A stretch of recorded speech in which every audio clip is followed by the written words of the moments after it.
Hello, जो पापियों का अंतिम ठिकाना है। हर धर्म में इसको काफ़ी अलग अलग तरीके से दिखाया गया है, लेकिन अगर हम हर धर्मों को ध्यान में रख के देखें तो काफ़ी सारी चीज़ें सामान्य भी दिखाई गई हैं। हेल को एक ऐसी जगह माना जाता है जहाँ पे पापियों को उनके पाप के लिए दर्द और तकलीफ दी जाती है। लेकिन हेल में सिर्फ इंसान ही नहीं रहते, इंसान के साथ साथ वहाँ पे डीमंस ही रहते हैं। और आज हम इन्हीं डीमंस के बारे में बात करने वाले हैं। अगर हम इन डीमंस में बात करें तो सबसे ज़्यादा पावरफुल हैं 7 डीमंस, जिनको द 7 प्रिंसेस ऑफ हेल के नाम से भी जाना जाता है। ये 7 डीमंस जो हैं 7 डेडली सिंस को रिप्रेजेंट करते हैं, जो कि एक इंसान अपनी पूरी लाइफ टर्म में कर सकता है। ये डीमंस अब्राहमिक अंडरवर्ल्ड के रूलिंग बॉडी है। अब्राहमिक रिलीजन वो रिलीजन होते हैं जो अब्राहम से जुड़ा हुआ होता है, जैसे जॉदिज्म, क्रिश्चियनिटी और इस्लाम। ये 7 डीमंस हमेशा से हेल में नहीं रहते थे। पहले ये लोग हेवन में रहते थे, लेकिन हेवन में हुई लड़ाई के बाद इनको हेल में फेंक दिया गया। ये वो भुलाए गए फरिश्ते हैं जो अब डीमन बन चुके हैं। आज हम इन्हीं 7 डीमंस के बारे में बात करेंगे।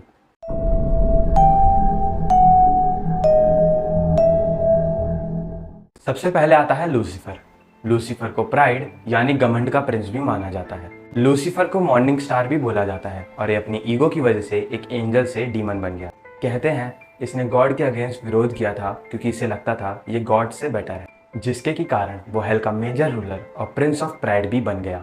ये इंसानों के अंदर सेल्फ इम्पोर्टेंस और एरोगेंस बढ़ाने के लिए जाना जाता है। ये इंसान को अपनी अचीवमेंट पे इतना घमंड करा देता है कि इंसान दूसरे व्यक्ति को अपने से नीचे देखने लग जाता है।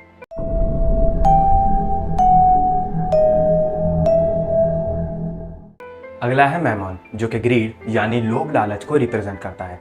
मैमोन को हम मनी और वेल्थ के साथ एसोसिएट करते हैं। कहा जाता है मैमोन इंसान को पैसे के पीछे भगाने और अपनी स्पिरिचुअलिटी भूलने पे मजबूर करता है।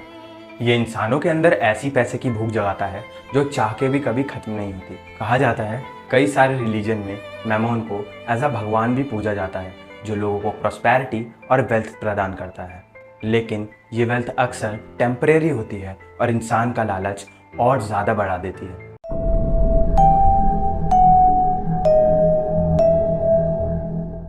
अगला है एस्मोडस, जो कि लस्ट यानी वासना का प्रिंस कहलाता है। ये लोगों के अंदर सेक्सुअल डिजायर्स बढ़ाता है और लोगों को काफ़ी ज़्यादा सेक्सुअल एक्ट्स करने के लिए मजबूर करता है। अक्सर एस्मोडस को इनफिडेलिटी के साथ भी जोड़ा जाता है। देखा जाए तो काफ़ी सारे एंशिएंट टेक्स्ट में इसका जिक्र करा गया है और इसे काफ़ी ज़्यादा पावरफुल डीमन के रूप में भी दिखाया गया है।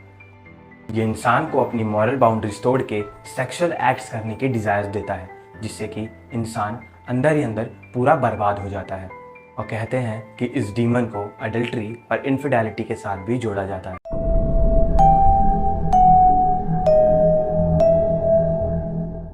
अगला है लेविएथन, जो कि एनवी यानी जेलेसी को रिप्रेजेंट करता है। इसको एंशिएंट टेक्स्ट में as a giant sea monster भी डिपिक्ट करा गया है।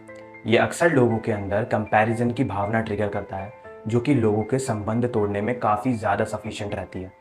बाइबल और काफ़ी सारे माइथोलॉजिकल टेक्स्ट्स के अंदर लेविएथन का जिक्र किया गया है और इसे केओस और डिस्ट्रक्शन का सिंबल बताया गया है। ये हमेशा लोगों के अंदर दूसरों की सक्सेस से जलने की भावना को ट्रिगर करता है। इस डीमन के कारण एक इंसान इतने लेवल पे जेलस हो जाता है कि वो अपने रिलेशनशिप्स और अपनी खुद की खुशी तक को डिस्ट्रॉय कर देता है।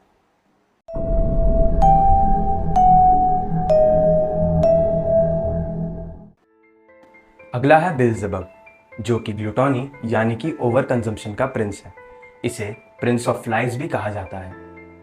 ग्लूटोनी सिर्फ खाने पीने का ओवर कंजम्पशन को रिप्रेजेंट नहीं करता, लेकिन किसी भी चीज़ का एक्सेसिव अमाउंट में ज़िंदगी में होना ग्लूटोनी के अंदर ही आता है। ये इंसान को ऐसा बना देता है कि वो अपने डिज़ायर्स को कंट्रोल में नहीं कर पाता, चाहे फिर वो फूड हो, ड्रिंकिंग हो या फिर कोई और भी चीज़।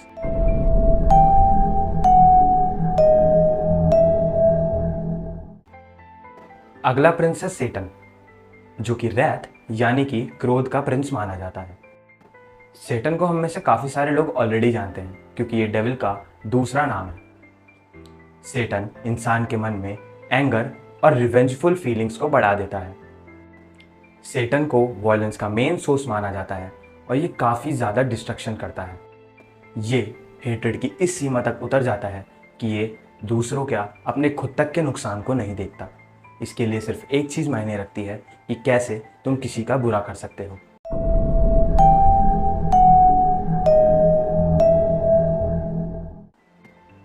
हमारा अगला और लास्ट डीमन है बेलफिगर, जो कि स्लॉथ यानी लेजीनेस को रिप्रेजेंट करता है।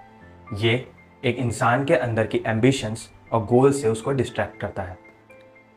बेलफिगर को इनोवेशन और क्रिएटिविटी का अपोजिट माना जाता है, क्योंकि ये एक इंसान के अंदर की क्रिएटिविटी को पूरी तरीके से मार देता है और उसको काफ़ी ज़्यादा अनप्रोडक्टिव कामों की तरफ ढकेलता है।